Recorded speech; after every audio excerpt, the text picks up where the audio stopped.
Okay, today we will be looking at David in a general message, in a general sense, the life of David as a leader. And we are a generation that is very interested in leadership. Many of you are in leadership positions, and you have plans and goals for your life, and you want to see advancement in your life. And there is always things to learn about other people whom God has raised up to be leaders in history. And you can always learn from them. And that's what we will do today. Turn with me to Psalm 78. We will look at the summary or testimony about the leadership of David that was presented by another man a couple of generations later. And we will read that and we will go from there. Okay. All right. He also chose David his servant and took him from the sheepfolds, from following the eaves that had young. He brought him to shepherd Jacob his people and Israel his inheritance. So he shepherded them according to the integrity of his heart and guided them by the skillfulness of his hands. Now, in this series of study, we saw that God had promised Israelites that someday they will have a king. Even though in the early formative days of that society, God wanted to be their king. It was a theocratic society. God was ruling them directly through prophets and judges whom he raised up for each generation. But God said that's not forever. That's a temporary system, and eventually you will have a king. And then God set up the standard for that king. And we looked at all these things in our studies. In Deuteronomy chapter 17, verses 15 through 17, God set up the standards for the kings that will be coming and ruling Israel later. And God told them that there must be different from other leaders. And that's basically the focus of our message today. Christianity needs leaders. Christianity has leaders. And Christianity cannot continue without leadership. But Christian leaders are supposed to be different from other leaders. And how are we supposed to be different from other leaders will be the focus of our study today. All right? Okay, and even in the book of Deuteronomy, God had told Israelites that their leaders must be different. In fact, God had expressly prohibited them from accumulating three different things. If you remember my messages, first of all, God said they cannot use the leadership position to make money for themselves. They should not amass wealth for themselves. Secondly, God said that they should not build a huge army. I want them to trust in me when they go into battle, rather than their chariots and their horses. And then it was very common in those days for people in leadership positions to have to be engaged in polygamy, multiple wives. And God said, no, in Israel it shouldn't be like that. You should have only one wife. But we know that many of the Israel leaders did not keep that command from God. So God told them, even at that time, about 3,500 years ago, God told them that yes, you can have leadership, you need leadership, but your leadership should be different. They should set an example for the rest of the world out there.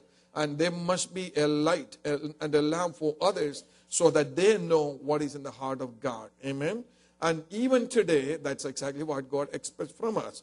Now, it's very important. Leadership is not only important, it is crucial.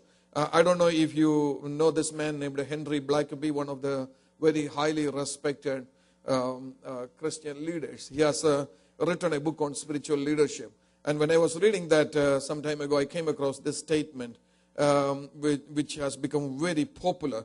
The greatness of an organization will be directly proportional to the greatness of its leaders. Amen. And no organization can grow beyond the limits of a leader. And we will see this today again. But in our studies, when we were focusing on the life of King Saul, who was on the throne before David came on the scene, we already saw that one of the reasons the nation struggled when he was on the throne was the limitations of his personality. So listen to me.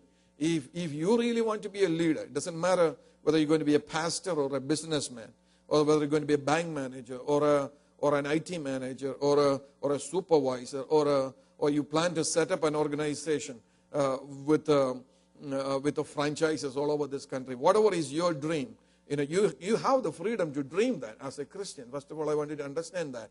You can engage into any kinds of business. Not any kind of business, almost any kind of business. There are certain business I believe children of God should not go into. But almost any kind of business you can get into, and God wouldn't mind. Though as long as you obey the plans and principles that God has put in place. Amen? So even in ministry, if God has called you, make sure you spend time in the presence of God. Sit in the presence of God.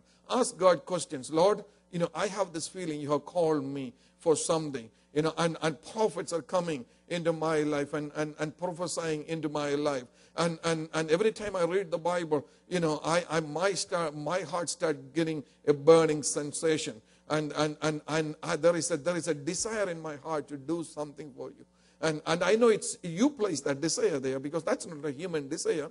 Human beings just want to take care of themselves. So if you feel like you want to do something for God, it's a God-given desire. It's not a natural desire.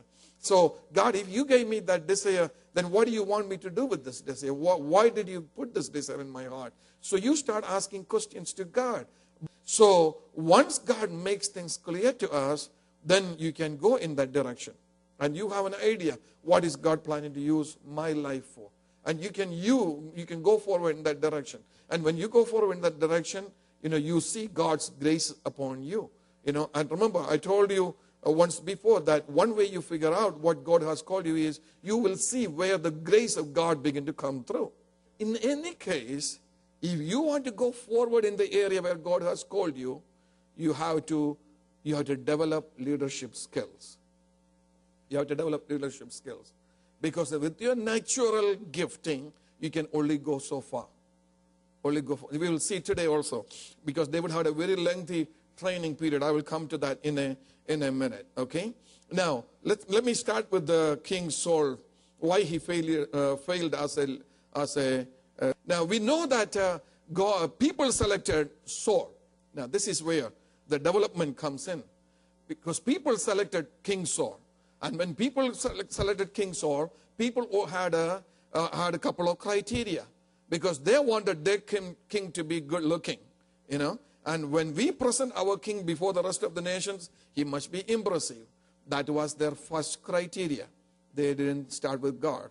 But people went for looks. And then he assumed the throne, excuse me, and the reality began to hit.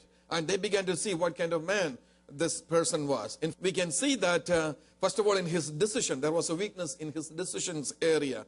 He was very arbitrary and unreasonable in his demands as a king, or in the decisions that he made as a king. What's the story in 1 Kings chapter 14? The nation of Israel was at war. And when you go to war and you're waging war and you have to take the sword and fight and take the spears and fight, and you need energy. But this king decided that day as the day to declare a national fast.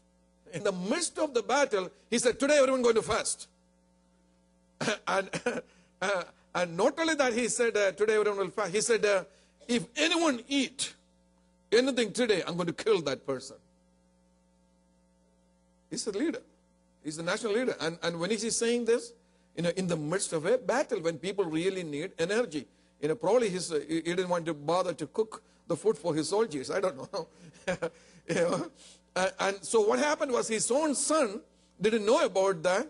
So he, after a few hours, he got tired and he was looking for something to eat, and he found a honeycomb and he ate that honeycomb. And then the father found out. Jonathan, his son, became a hero in front of the rest of the people. But his father got very angry with him and said, I made a decree today that nobody should eat. And you ate a honeycomb. So surely you must die. Can you imagine? And this is immediately after he went ahead and won the battle, for that nation. So the people had to rise up and for Jonathan and say, no, you're not going to kill this young man, because he is the one who won the victory for us today. So he is very poor in decision making.